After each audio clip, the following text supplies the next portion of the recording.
8 जून रोजी घडलेली ही संपूर्ण घटना खळबळजनक ठरली.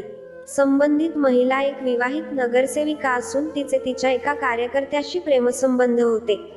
त्या दिवशी 8 जून रोजी दुपारी दोघं एका लॉजमध्ये शारीरिक संबंधासाठी गेले होते. नगरसेविका जवळपास 2 तास त्या कार्यकर्त्यासोबत लॉजमध्ये वेळ घालवत होती.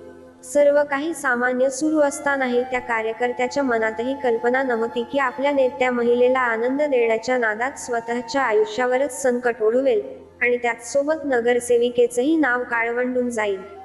तेलंगणातील महबूबाबाद शहरातल्या एका ओयो लॉज हॉटेलमध्ये ही घटना घडली. शीला तिरुला असं या नगरसेविकेचं नाव असून गोगोला राजू हा तिचा कार्यकर्ता आहे. राजूच्या पत्नी अनुराधाला काही दिवसांपासून या दोघांमधील अनैतिक संबंधांची शंका येत होती. मात्र तिने संयम राखून योग्य क्षणाची वाट पाहत नवऱ्यासह नगरसेविकेचा कार्यक्रम करण्याचा निर्धार केला होता. म्हणूनच अनुराधाने आपला संसार वाचवण्यासाठी थेट लॉजवर धडक दिली. सकाळी जेव्हा राजू झोपेत होता तेव्हा अनुराधाने त्याच्या मोबाईलमध्ये एक मेसेज पाहिला ज्यात त्या दोघांच्या भेटीचा उल्लेख होता. तो मेसेज पाहताच अनुराधा संतापली आणि डोकं शांत ठेवत तिने आपल्या पुतण्याला राजूचा पाठलाग करण्यास सांगितलं. पुतण्याने राजूला नगरसेविकेसोबत लॉजमध्ये जाताना पाहिलं आणि तात्काळ अनुराधाला फोन करून संपूर्ण माहिती दिली. त्याचबरोबर ठिकाणाचा पत्ताही सांगितला.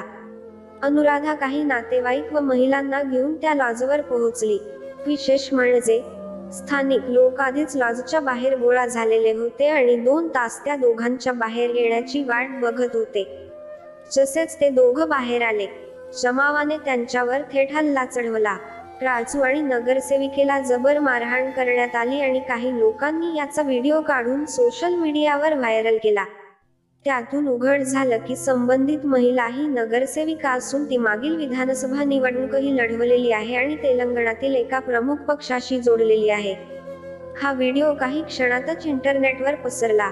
अनुराधाने हॉटेलच्या खोलीत घुसून आपल्या नवऱ्याला आणि नगरसेविकेला मारहाण केली आणि माझ्याशी लग्न करून दुसऱ्याबरोबर मजा करतोस असा जाब विचारला. काही स्थानिक महिलांनीही या गोंधळात सहभाग घेत नगरसेविकेवर हात साफ केला.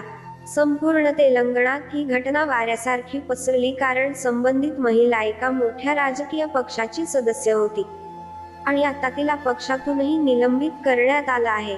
पण या साऱ्या गोंधळात एक बायको म्हणून अनुराधाचं हृदय चिरडून गेलं.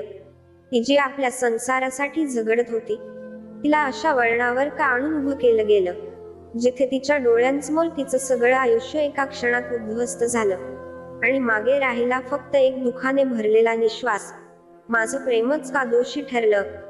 या घटनेविषयी आपली प्रतिक्रिया काय आहे आम्हाला नक्की कळवा आणि अशाच सत्यकथा जाणून घेण्यासाठी आमच्या YouTube चॅनलला सबस्क्राईब करा आणि बेल आयकॉन प्रेस करायला विसरू नका. धन्यवाद.